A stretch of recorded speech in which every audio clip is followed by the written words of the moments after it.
ଗଣମାଧ୍ୟମ ଦେଖିଲି ଯେ ସେମାନେ ବସିକି ଭିଡ଼ିଓ କରୁଛନ୍ତି ଏବଂ ନ୍ୟୁଜ୍ କରୁଛନ୍ତି। ନ୍ୟୁଜ୍ କରିବା କିଛି ଅସୁବିଧା ନାହିଁ।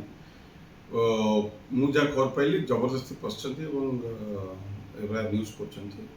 ସେ ଜାଣିବା ଦରକାର ଯେ ମୋର ଏଇଟା ବର୍ତ୍ତମାନ ପଜେସନ୍ ଅଛି ଏବଂ 15 ତାରିଖ ପର୍ଯ୍ୟନ୍ତ 4 ତାରିଖ ପର୍ଯ୍ୟନ୍ତ ନୋଟିସ୍ ଯାଇଛି ଏବଂ 15 ତାରିଖ ମୋ ପଜେସନ୍ ଅଛି।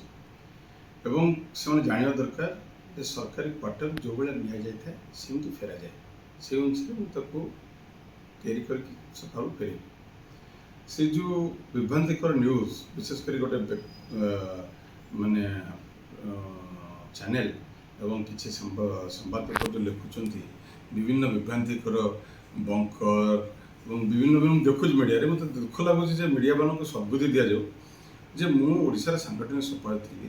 ବିଭିନ୍ନ ନେତାମାନେ ଆସୁଥିଲେ, ଓଡ଼ିଶାର କର୍ମୀମାନେ ଆସୁଥିଲେ, ସେମାନଙ୍କର ବସିବା ଜାଗାକୁ ରଖିବା ପାଇଁ ମୁଁ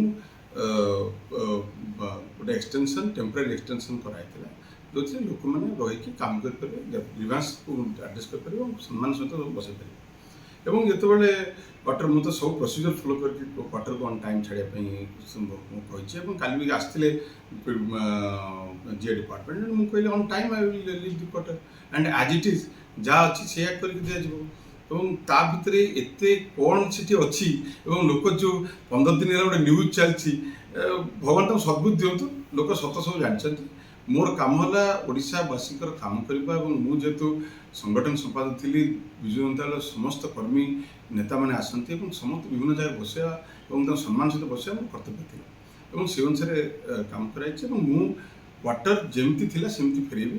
ଦ୍ୟାଟ୍ ଇଜ୍ ଆମର ମିନିମମ୍ ୱାର୍କ, ଯେଉଁଟାକି ନିୟମ, ଆଉ ସେ ନିୟମ ଭିତରେ ମୁଁ କାମ କରୁଛି।